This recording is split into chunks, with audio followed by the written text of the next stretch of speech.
우리 남성교회 우리 성도님들, 제가 이제 와서 느끼는 게 있거든요. 교회마다 제가 방문을 하게 되면 교회마다 온기가 있는 것 같습니다. 오늘 참 날도 추운데 오셔서 저를 이렇게 잘 모르실 텐데도 인사도 많이 해주셔서 교회가 참 따뜻하다, 이런 생각이 들었습니다. 그렇죠. 우리 목사님하고 이야기하면서도 목사님 정말 따뜻하시구나, 그리고 열정이 있으시고 사랑이 많으시구나라는 걸 제가 느낄 수 있었어요. 그래서 오늘 또 예배 또 인도해 가시고 기도하시고 찬양하시는 모습들을 보면서 좀 따뜻한 교회구나, 참 따뜻하다라는 생각을 했습니다. 근데 저는 이렇게 강대상 신발 벗고 올라오는 걸 그렇게 좋아하지는 않습니다. 왜냐하면 제가 막 너무 작아서 더 작아지는 듯한 느낌이 들어서 그런 생각이 드는데, 오늘 이 남전도의 헌신 예배잖아요. 50대에 해당되시는 분이라고 제가 들었습니다. 하나님께서 여러분들을 통해서 일하고자 하는 놀라운 계획들이 있습니다. 그리고 교회를 통해서 어떻게 일하시는지를 여러분을 통해서 드러나게 하실 것을 기대합니다. 여러분, 우리가 교회라고 하는 이름만 들어도 얼마나 감사하고 행복한지 모르겠어요. 우리 찬양할 때도 이런 교회 되기를 원하는 마음으로 찬양하셨는데, 교회는 혼자 이루는 게 아니잖아요. 그래서 옆 사람에게 이렇게 한번 고백해 봅시다. 당신이 있어서 행복합니다. 당신이 있어서 행복합니다. 네. 자, 그리고요, 옆에 누가 있느냐에 따라서 은혜를 더 받기도 하고 덜 받기도 해요. 만약 옆에 있는 분이 계속 졸고 있으면 신경 쓰여서 말씀에 은혜도 안 되고 예배 집중도 안 되겠죠. 그래서 한 번 더 옆 사람에게 이렇게 축복하면서 인사합시다. 당신 때문에 더 은혜 받고 싶습니다. 당신 때문에 더 은혜 받고 싶습니다. 어느 목사님이요, 설교만 하려고 하면 어떤 성도가 나가는 거예요. 그리고 조금 있다가 다시 들어옵니다. 그런데 목사님이 너무 신경이 쓰이는 거예요. 이게 한두 번도 아니고 목사님이 막 설교만 하려고 하면 나갔다가 들어오는 거예요. 그래서 목사님이 너무 궁금하고 부교육자를 어디 가는지 한번 좀 한번 뒤따라가 봐라. 근데 화장실을 간 거예요. 화장실을 갔다가 이렇게 오신 거예요. 근데 이게 한두 번이 아니라 계속 그러니까 목사님도 이렇게 마음에 상처가 될 때가 많거든요. 이제 그런 경우에 보면. 그래서 조용히 이야기를 했대요. 성도님은 왜 꼭 설교만 시작하려고 하면 밖에 나갔다가 그 다음에 한참 있다 들어오십니까? 그랬더니 그분이 하는 이야기가, 너무 죄송합니다. 저는 잠자기 전에 꼭 소변을 보는 습관이 있어서 그럼 목사님을 두 번 죽이는 거예요. 이제 설교 시작할 때 이미 잠잘 생각하고 앉아 있는 거죠. 네. 여러분 지금 화장실 가실 분은 안 계시죠? 네. 우리 차우진 목사님 성시화 때도 잠깐 뵙고 또 여러 가지 교제를 하면서 참 좋으신 분이라는 생각이 들고 복음의 선한 열정들을 많이 느낄 수 있습니다. 여러분, 어떻든 교회는 담임 목사의 목회 철학과 방향성을 향해서 여러분들이 다 동역자가 되어주시기를 간절히 소원합니다. 목사는 다른 것의 위로가 받는 것보다 우리 성도님들이 하나님이 원하시는 방향으로 나갈 때 같이 가는 동역자가 되는 것만큼 더 큰 선물이 없습니다. 더 큰 위로가 없습니다. 우리 이남전도회 50대 되시는 분들이라고 제가 들었는데, 우리 50대 이남전도회가 그 역할들을 정말 잘 감당했으면 좋겠어요. 원래 50대는 중간이잖아요. 전체 100세라고 생각을 해도 그렇고요. 그런데 허리와 같은 역할을 하는 이 연령대가 50대가 아닌가라는 생각을 해봅니다. 여러분, 허리가 제대로 지탱해 주지 않으면 아무리 그 사람이 건강 음식을 많이 먹어도요, 휘청휘청거리고 무너질 수밖에 없어요. 그래서 허리 디스크가 터지면 아주 골치 아프잖아요. 여러분, 50대가 교회마다 무너지면요, 참 어렵습니다. 50대 중년분들은 사실 위에서는 사회생활을 할 때에 위에서는 눌리고 아래서는 또 치이는 참 인생의 무거운 짐들을 짊어지고 있잖아요. 저는 사실 수도권에서만 사역을 하다가 11년 전에 이 청빙받아서 부산에 왔습니다. 그래서 부산에서 청빙받아 왔기 때문에 부산을 잘 몰랐거든요. 이제 청빙받아서 부산을 조금 알아야 되겠다 생각이 들어서 이 국제시장이라고 하는 그때 당시에 영화를 한번 본 적이 있어요. 거기 보면 사투리도 많이 나오고 부산을 배경으로 한 그 장면들이 많이 나오잖아요. 그래서 부산을 좀 더 알아야 되겠다라는 마음으로 국제시장을 아주 감동적으로 보았습니다. 한국전쟁이 한창이던 시절에 피난길에서 아버지와 헤어진 이 주인공, 이 덕수라고 하는 인물이 부산에 자리 잡으면서 있는 이야기들이죠. 그런데 아버지와 헤어지면서 가족 잘 네가 책임져야 된다, 이런 이야기를 듣고 자기 가족들을 위하여 헌신합니다. 얼마나 뼈가 빠지도록 일을 하는지, 돈벌이를 위해서 독일 광부로도 가지요. 그런데 광산이 막 무너지지 않습니까? 광산이 무너지면서 죽음의 기로에 있는데 아버지를 떠올리는 거예요.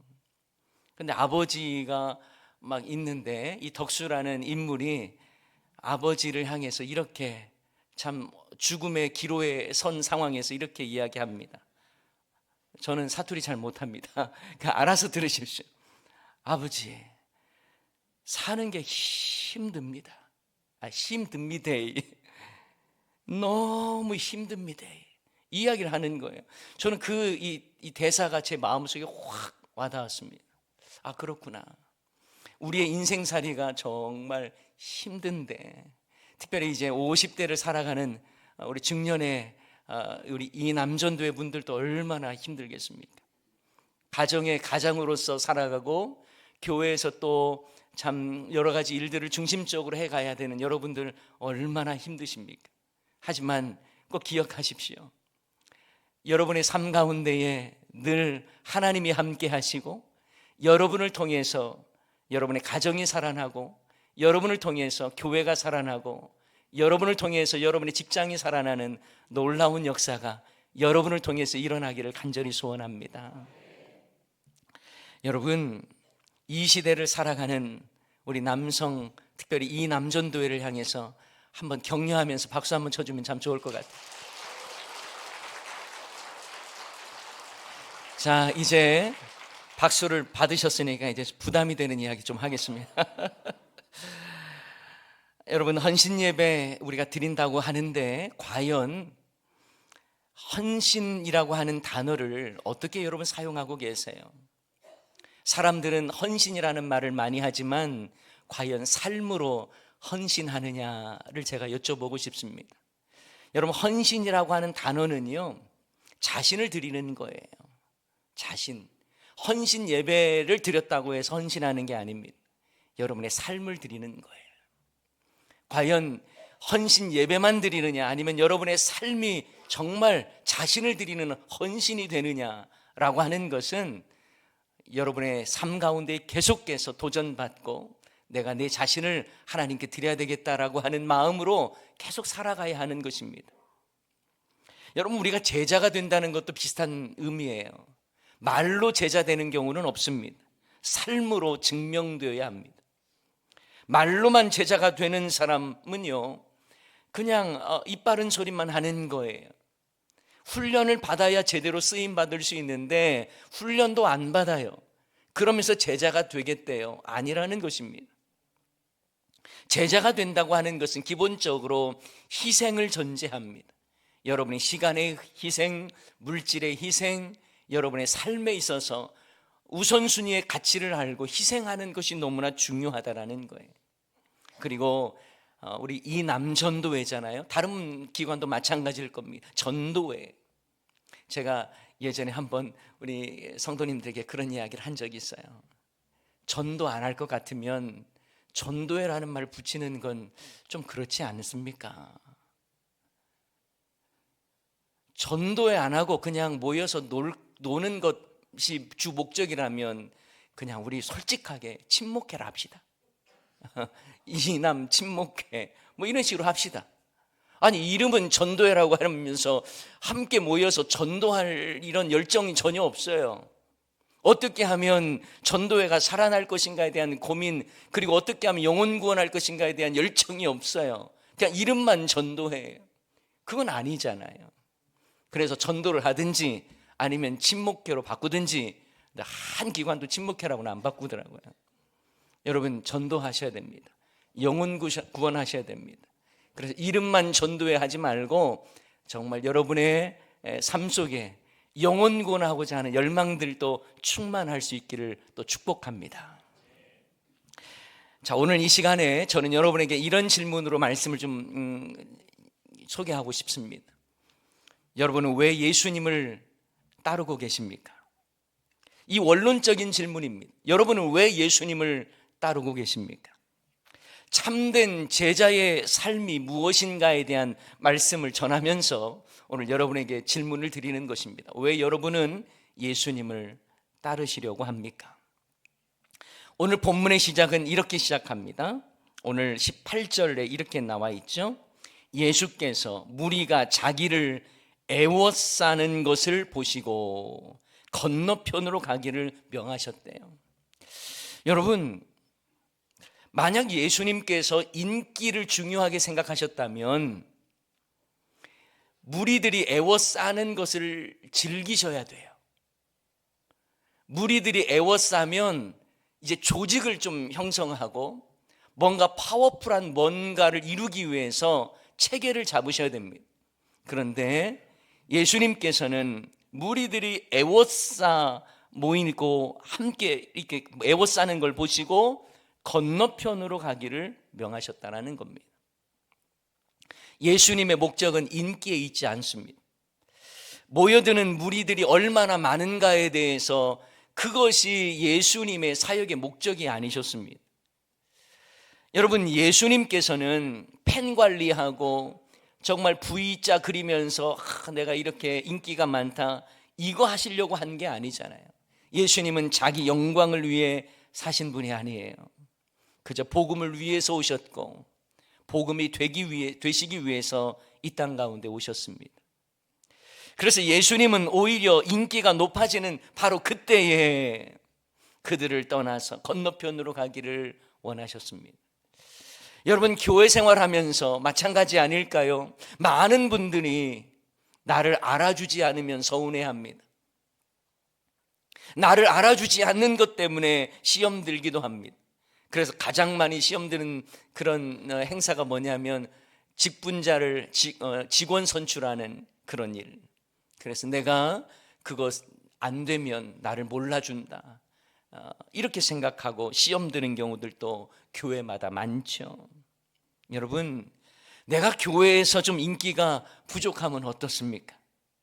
사람들이 나를 좀 몰라주면 어떻습니까? 사람들이 나를 좀 인정 안 해주면 어떻습니까? 하나님이 알아주시면 되죠. 하나님이 나를 인정해 주시면 되잖아요. 그거로 더 이상 뭘 또 원합니까? 여러분, 우리가 이 땅의 영광이 아니라 하나님께 영광이 되는 삶을 살아야 하는 것 아니겠어요? 우리 이 남전도의 여러분들은 하나님께 영광이 되십시오. 자기 영광에 목말라 그렇게 살아가는 인생이 아니라 내 삶이 하나님께 영광이 되기를 원하는 그 간절한 마음으로 주님의 몸된 교회를 섬기고 여러분 세상에 나아가서도 내가 교회됨을 증명해 낼 수 있는 여러분들의 삶이 다 되시기를 간절히 소원합니다. 그런데 여러분, 아주 놀라운 일들이 일어나요. 왜냐하면 예수님을 무리들이 애워싸고 있는 그때에 예수님의 제자가 되겠다고 나온 사람이 있습니다. 누구냐면 오늘 본문에 보면 한 서기관이 나왔대요. 여러분 19절 말씀에 보니까 한 서기관이 예수님께 나와서 이렇게 말하죠. 뭐라고 말합니까? 선생님이여 어디로 가시든지 저는 따르리이다. 여러분 놀랍지 않습니까? 당시 서기관이라는 사람은요 종교 지도자예요. 율법학자예요. 그런데 예수님을 향해서 놀라운 고백을 하고 있는 거예요. 내가 어디를 가든지 따르겠다고, 예수님 따르겠다고. 물론 주여라고 하지 않고 선생님이라고 불렀다고 하더라도 당시 서기관의 입장에서 예수님의 제자가 되겠다고 말한다는 건 여러분 주목할 만한 사건입니다. 당시 서기관은 율법에 통달한 사람입니다. 그러면서 당시 종교 지도자급에 해당되는 사람인데 예수님을 경계하고 예수님을 비난하고 예수님 약점을 잡아내려고 했던 사람들이 대부분이었어요. 그런데 이 서기관이 예수님께 나와서 내가 예수님 제자가 되겠다고, 예수님 어디든지 내가 따르겠다고 말한다는 게 여러분 놀랍지 않습니까? 저만 놀라는 것 같습니다. 놀라운 일이에요. 그런데 여러분, 만약 예수님께서 자기의 어떤 영광을 위하셨다면 바로 스카우트해야 됩니다. 바로 데리고 와야 돼요. 왜냐하면 종교 기득권자가 예수님 따른다고 한다면 말릴 이유, 정치적으로 계산해 봐도요, 이거 막을 이유가 전혀 없는 거예요. 조건 따지지 말고 무조건 받으면 됩니다. 그런데 예수님은 제자가 되겠다고 나온 서기관을 향해서 아주 어색한 말씀을 하세요. 따라서 한번 해볼까요? 여우도 굴이 있고 공중의 새도 거처가 있으되 인자는 머리 둘 곳이 없다. 이 말씀 하시는 거예요. 여러분, 이 말은 무슨 말이에요? 너 나를 따른다고 했지, 너 나를 따르는 건 이리저리 방랑하며 다니는 거야. 제대로 된 잠자리도 없어. 거처할 것도 없고 고난의 길이야. 이 내용 말씀하시는 거거든요. 여러분, 이 서기관이 아마 충격을 좀 받았던 것 같아요. 왜냐하면 예수님께서 수많은 병자들을 고치시고 귀신을 쫓아내시고 좋은 말씀을 주시는 게 너무 좋아서, 그리고 어디 가든지 막 인기 절정의 예수님, 무리들이 애워싸는 그 모습을 보니까 아, 나도 예수님의 제자가 되어야 되겠다라고 생각해서 말씀드렸는데, 예수님께서 나 따라오는 건 고생길이야. 잠잘 곳도 없어. 거처할 만한 곳도 없어. 이런 이야기를 하니까 얼마나 당황스러웠겠어요. 엄청나게 부담으로 다가왔던 것 같아요. 그래서인지 예수님의 말씀 이후에 서기관이 그래도 예수님을 따랐는지 아니면 그래서 예수님을 따르질 않았는지 성경은 말씀하고 있지 않습니다. 아무런 답도 없고 그 이후의 내용이 없어요. 여러분, 어땠을 것 같습니까? 이 서기관이 예수님을 그럼에도 불구하고 따랐다 1번, 아니면 그 말 듣고 되돌아섰다 2번, 어떤 걸 것 같아요? 네, 1번, 2번 막 나오네요. 근데 전체적으로 문맥을 보면 되돌아간 것 같습니다. 왜 그렇게 말씀을 드릴 수 있냐면, 예수님의 말씀을 듣고 슬그머니 포기했다라고 보는 이유는 그 뒤에 나오는 내용도 그렇고요. 제가 이제 설명을 좀 드릴 거예요. 그리고 전체적 상황을 볼 때에 되돌아갔을 가능성이 많습니다. 몰려드는 이 무리들을 보면서 인기 절정의 예수님을 따르겠다고 말을 했는데, 뭔가 대박이 날 것처럼 기대했는데 잠잘 것도 없고 고생할 것이라고 말하니 아마도 슬그머니 자신이 말했던 걸 취소하고 뒤돌아갔을 것 같아요. 이건 전체 문맥을 보면 그렇습니다. 여러분, 서기관은요, 화려한 예수님이 좋았던 거예요. 주목받고 인기 절정의 예수님이 좋았던 것입니다. 하지만 예수님은 서기관의 이 잘못된 동기를 아셨어요. 그 안에 내재된 욕심과 다른 야욕이 있는 걸 아셨습니다. 그래서 예수님 믿어서 대박 나는 것이 아니라 예수님 믿고 나면 고난의 길을 걸어가야 한다는 것을 강조한 것입니다. 예수님을 향한 세상의 환호와 몰려드는 인파를 바라보면서 서기관은 나도 예수님 모시고 싶다는 생각을 했었을 것입니다. 그러나 예수님께서는 아니다, 내가 선택하고자 하는 제자의 길은 머리 둘 곳조차 없는 고난의 길이며 가난의 길이다라는 걸 일깨워 주신 거예요. 그래서 이 말을 들은 서기관은 자기가 상상했던 것과 너무 다른 예수님의 말씀에 슬그머니 접어버리고 그냥 되돌아가는 거예요. 자, 제가 질문을 하나 드렸죠. 뭐라고 드렸습니까? 시작할 때에 여러분은 왜 예수님을 따르는 자 되기를 원하십니까? 예수님 믿으면 순탄한 일이 생기고 대박나고 평탄한 일이 주어질 것 같기 때문입니까? 예수님 믿으면 안 되는 일 잘 되고 사업 대박나고 만사형통하고 건강해지기 때문에 예수님을 따릅니까? 여러분, 그럴 것 같으면 예수님 잘 믿는 목사님, 선교사님이 제일 대박나야죠. 여러분, 예수님을 잘 믿는다는 것이 곧 이 땅에서 화려한 삶을 의미하지는 않습니다. 물론 우리는 연약하기 때문에 늘 기도해야죠. 하지만 그것이 우리 믿는 자의 목적은 아니라는 거예요. 예수님을 따르는 목적이 정말 예수님께서 인기 절정이고 예수님만 따르면 나도 그 후광을 좀 받고 나도 예수님 따르면 뭔가 나도 인기가 높아지고 나도 대박나고 좋은 일이 생기고 그럴 것 같아서 예수님을 따르는 것, 물론 그럴 수는 있겠지만 그것이 목적이 아니라는 것입니다. 여러분, 그것에만 사로잡혀 있으면 예수 믿고 어려움 당하는 사람을 어떻게 위로해 주시려고요? 예수님 잘 믿는 사람인데 원치 않았던 어려움 당하는 사람 어떻게 위로해 주시려고요? 여러분, 우리가 왜 예수님을 따르는 걸까요? 어쩌면 우리도 예수님 믿으면 손해볼 일이 더 있을 수도 있습니다. 하지만 딱 한 가지예요. 주님이 원하시니까 주님 가신 그 길에 나도 가는 거예요. 다른 이유가 없습니다. 주님이 원하시는 그 길, 또 주님 가시는 그 길이니까 나도 따라가는 거죠. 여러분은 왜 예수님을 따르고 교회 충성합니까? 예수님 믿어서 복 많이 받고 대박 나는 건 물론 그러면 좋겠죠. 아니면 사람들이 나를 바라보면서 야, 교회 열심히 한다 박수 쳐주고 인정해주고 당신 없으면 안 돼, 당신 없으면 교회가 안 돌아가, 이런 말 듣는 것, 이것 때문에 교회 충성하고 주의 길을 가는 겁니까? 아니죠.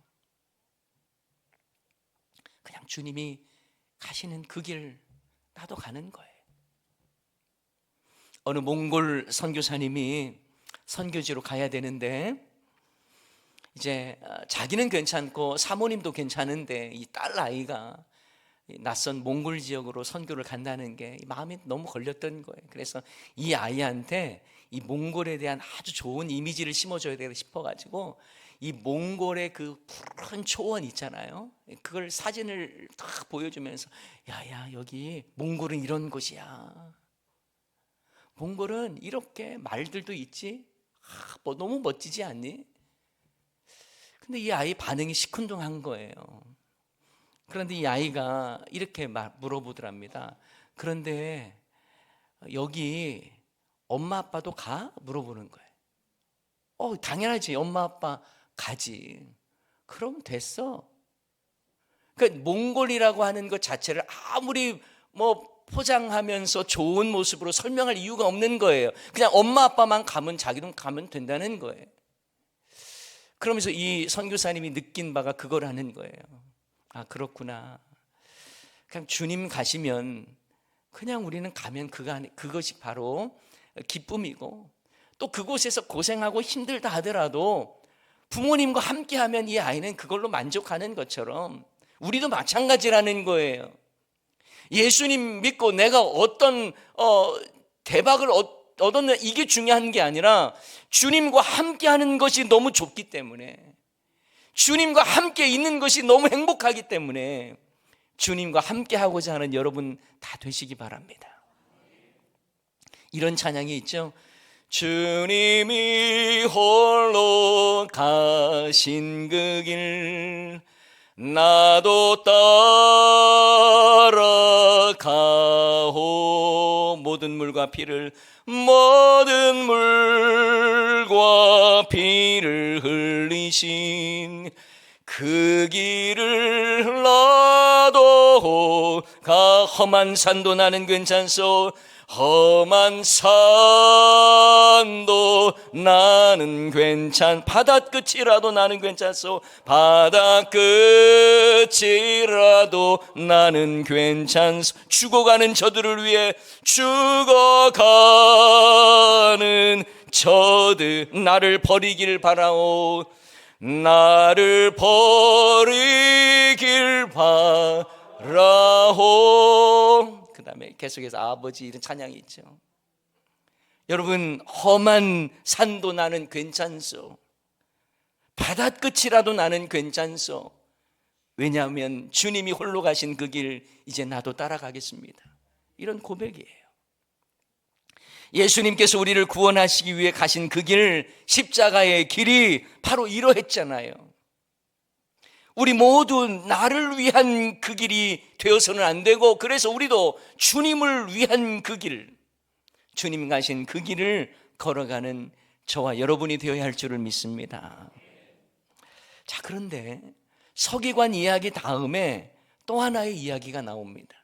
그것은 제자 중에 또 한 사람이 예수님께 나와서 다음과 같이 요청하는 내용이 나와요. 주여, 내가 먼저 가서 내 아버지를 장사하게 허락하옵소서. 여러분, 제자 중에 또 한 사람이 예수님께 아버지 장사 지내겠다고 말하고 있는 것입니다. 그러면 당연히 그래? 갔다 와. 이게 여러분 정답 아닙니까? 아니, 내가 먼저 가서 다른 것도 아니고 아버지 장사 지내겠다고 하는데, 근데 여러분 그 이후에 예수님이 하신 말씀을 보면 좀 이해가 되지 않을 때가 있습니다. 자, 먼저 제자 중에 또 한 사람, 그 사람이 누굴까에 대해서 나름대로 성경학자들도 다양한 이야기를 합니다만, 알렉산드리아 교부였던 클레멘트 같은 사람은 빌립이다라고 말하기도 하고요, 윌리엄스라고 하는 신학자는 이 사람이 바로 도마였다라고 말하기도 합니다만, 그 근거를 좀 보면 부족해요. 근거가 별로 없어요. 오히려 제자 중에 또 한 사람은 예수님의 12제자 외에도 많은 제자급에 해당되는 분들이 많았거든요. 70인 전도로 보냈던 사람들, 이런 사람들도 다 제자급에 해당하는 사람들, 아마 그런 사람 중에 하나가 아닐까 이렇게 생각해 볼 수는 있습니다. 그런데 여러분, 아버지 장사 지내겠다고 제자가 요청했는데 예수님이 허락지는 않으세요. 아니, 장례라고 하는 이 귀한 대소사에 너무 매몰차게 예수님 반응하는 거 아닙니까? 뭐라고 이야기합니까? 그래서 죽은 자들이 그들의 죽은 자들을 장사하게 하고 너는 나를 따르라, 이렇게 말씀하시는 거예요. 와우, 어떻게 예수님께서 그렇게 매정하시지? 그런데 여러분, 꼭 아셔야 될 게 있어요. 지금 예수님께 아버지 장사 지내겠다라고 하는 것은요, 지금 아버지 돌아가셨다는 이야기를 듣고 아버지 장사 지내러 가겠다라는 말이 아니에요.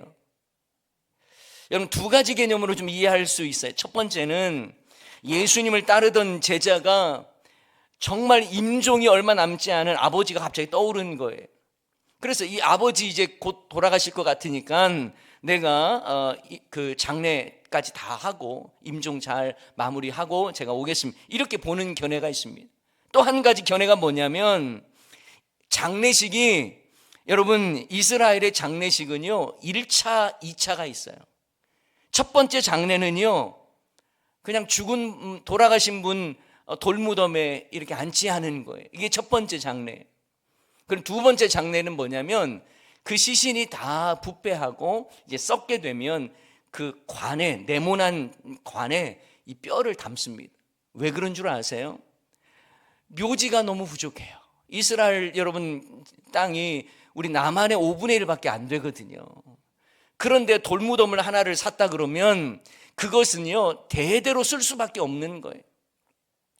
대대로 쓸 수밖에 없는데 그 돌아가신 분마다 안치할 수가 없으니까 돌아가신 분 안치하고, 그 다음에 이제 부패가 되면 이 뼈를 다 이제 모으는 거죠. 그래서 이렇게 네모난 이 관에, 작은 관에 다 뼈를 넣습니다. 그래서 지금 이 제자 중에 한 사람이 아버지 장례 치르겠다고 하는 것은 첫 번째 장례라기보다 몇 번째요? 이 두 번째 장례를 치르겠다라고 말하는 거예요.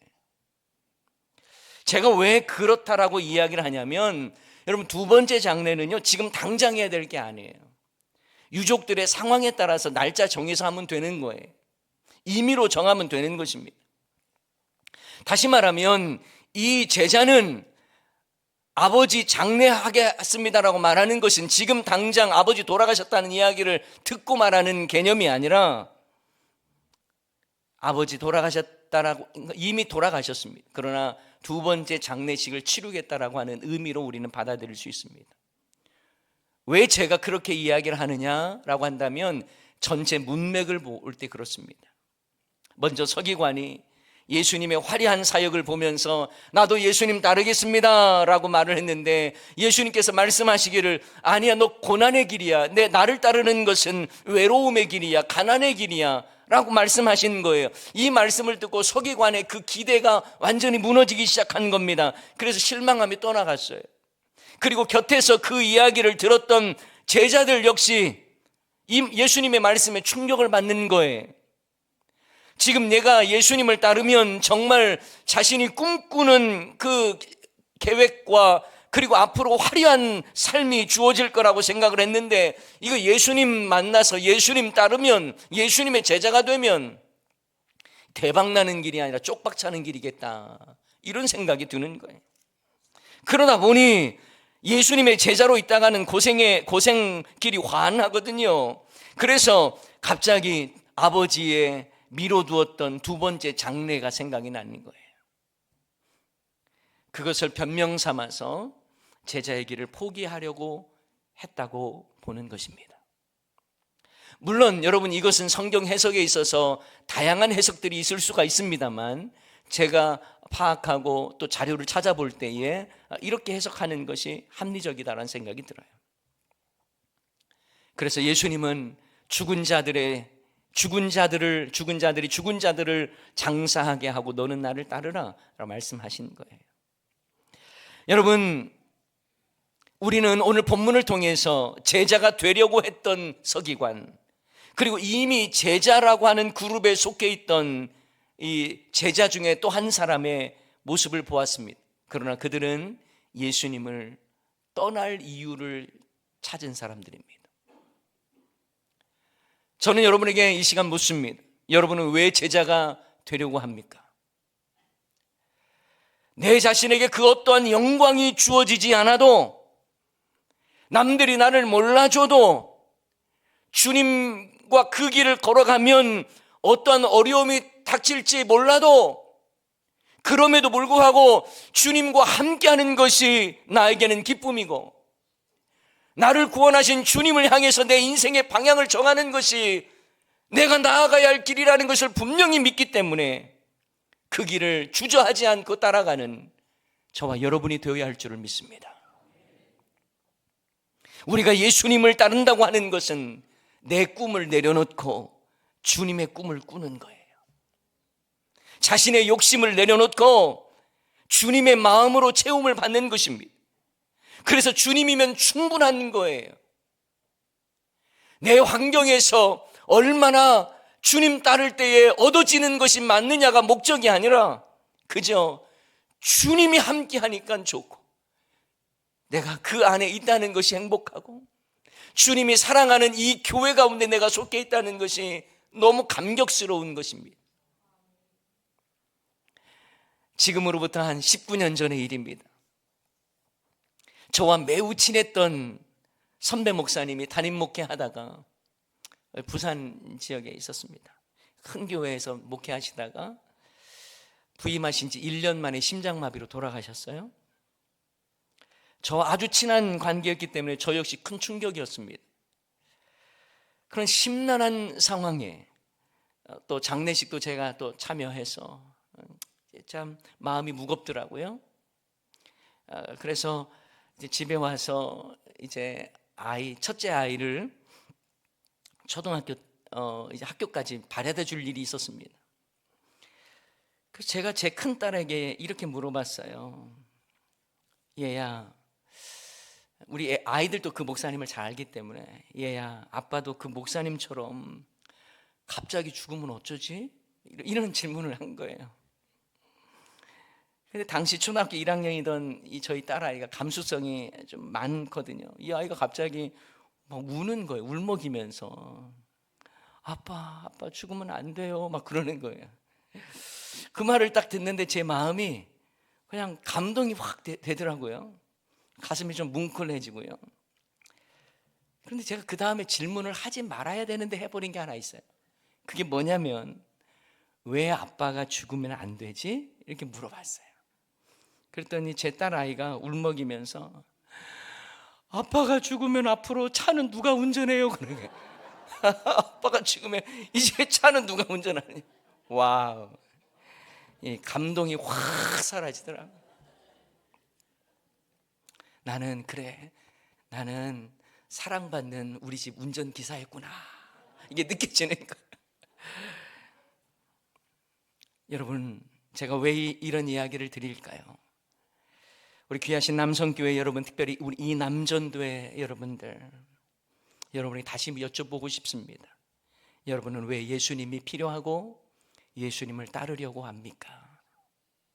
왜 제자의 삶을 사시려고 합니까? 예수님께서 우리에게 뭐 이것도 해주시고 저것도 해주시기 때문입니까? 가끔은 뭐 대박도 안겨줄 것 같고 뭐 그래서 그렇습니까? 아니요. 저는 여러분이 예수님의 제자가 되겠다는 그 이유가 그 정도에 머무르지 않았으면 좋겠어요. 그냥 예수님이 좋아서 그래요. 예수님이 계시고 예수님을 따르는 것이 너무 행복하기 때문에 떠날 이유를 찾을 이유가 없는 거예요. 떠난 이유가 아니라 따를 이유만 가지고 나가는 거예요. 예수님 그분이 너무 좋아서. 그저 주님이 계시니까 너무 행복하고. 그래서 오늘 우리가 살아가면서 얼마나 세상은 떠날 이유를 우리에게 말하고 있습니까? 교회들마다 이런 교회 저런 교회 또 안 좋은 분위기를 막 또 하면서 교회를 떠날 이유들을 세상은 말하고 있습니다. 그러나 우리는 주님을 따를 수밖에 없고 따라야 하고 따름이 기쁨이 된 이유밖에 없는 거예요. 왜냐하면 우리를 구원하신 예수님, 주님께서 원하시는 그 길이기 때문에 나는 가는 것이고 주님과 함께하는 게 너무 행복하고, 그래서 오늘도 힘들어도 그 걸음 한 걸음 한 걸음 나아가는 것입니다. 사랑하는 남성교회 우리 모든 성도님들, 그리고 이 남전도에 특별히 여러분들께 축복하며 말씀드립니다. 예수님을 따르는 제자의 길은요, 스포트라이트 받고 수많은 사람들 갈채받는 길이 아니에요. 때로는 눈물의 길이고요, 남들 몰라줘도 가야 하는 길입니다. 그러나 주님을 따르는 제자의 길은 주님과 함께 가는 길이기에 행복한 길입니다. 우리 모두가 예수님 떠날 이유를 찾았던 그들의 모습이 아니라 어떤 상황에서도 내가 예수님을 따르겠습니다. 그래서 주님이 원하시는 그 길을 가겠습니다. 주님이 기뻐하시는 그 삶 살겠습니다. 결단하며 살아가는 여러분 모두가 되시기를 주님의 이름으로 간절히 축원합니다. 이 시간 인도자 나올 때까지 우리 함께 기도하기를 원합니다. 여러분 기도